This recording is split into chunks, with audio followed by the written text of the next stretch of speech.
We want to talk about sciatica today, and I want to do it on a live individual. A lot of you have had sciatica where the whole leg just lights up and it's almost unbearable, and you'll tend to focus on the leg. Our approach will be a little different. We shoot film of the lower back and focus here, here, here, and here. What is here? These are the roots of the sciatic nerve. These thick roots join about here, and then they go all the way down to the heel and the toe. There must be an actual mechanical solution to sciatica rather than just eating pills all the time.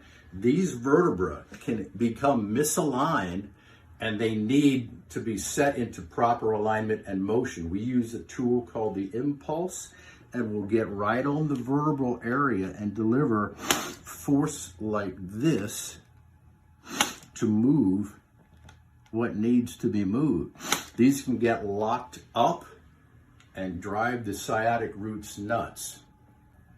We also do acupuncture to help bring inflammation down a little faster. This inflammation can really take charge of a sciatic nerve root, and this acupuncture helps pull inflammation out faster. I set a tube on, I tap a needle in, and I set it. They're usually about 1/8 to 1/4 inch. These points are about 1/8 to 1/4 inch below the skin surface.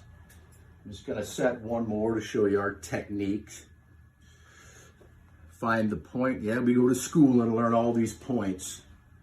Set the tube, tap the needle, and set into the acupoint. Now, usually I'll let that go for about 7 or 8 minutes, and it's in a meridian that relates to the entire leg.